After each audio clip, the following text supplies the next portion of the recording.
আজ আমি বানাতে চলেছি সুপার টেস্টি, সুপার হেলদি, একটা সুপার ইজি এবং খুব কম সময়ের মধ্যে বানানো যায় একটা রেসিপি, যেটা বাচ্চাদের জন্য খুবই হেলদি। চলো দেখি। প্রথমে আমরা একটা কলা নিয়েছি, কলাটাকে ম্যাশড করে নেব। কলাটা ম্যাশড করা হয়ে গেলে ওখানে আমি দেব গুঁড়ো করে রাখা ওটস।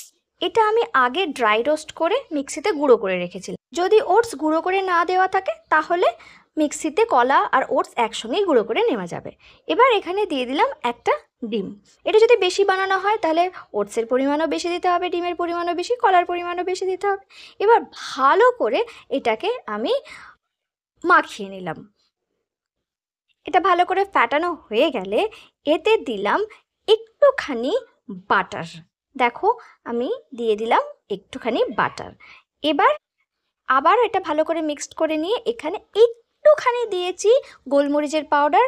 ওরা তো বেশি ঝাল খেতে পারবে না, কিন্তু ঝালের সঙ্গে ইন্ট্রোডিউস করার জন্য একটু দিয়েছি। আর এবার এখানে আমি একটু গাজর কুড়িয়ে দিলাম, একেবারে মিহি করে কুড়িয়ে দিয়েছি, কারণ এটা তো আমি ডিপ ফ্রাই করবো না, যাতে গাজরগুলো সেদ্ধ হয়ে যায়, তাই জন্য একদম কুড়িয়ে দিয়েছি। তারপর একটা ফ্রাইং প্যান গরম হতে দিয়েছি, সেখানে একটু বাটার ঘষে নিয়েছি। আর যেখানে বাটারটা আছে সেই জায়গাতে ওই ব্যাটারটাকে চামচে করে দিয়ে মোটামুটি একটা গোল করার চেষ্টা করেছি, কিন্তু গোল হয়নি, প্যানকেক স্টাইল সাইজের করে এপিটোপিট ভেজে নিয়েছি। বলাই বাহুল্য, আমার মেয়ে এটা খুবই মজা করে খেয়েছে, যেটাতে আমি ভীষণ খুশি হয়েছি। Thank you.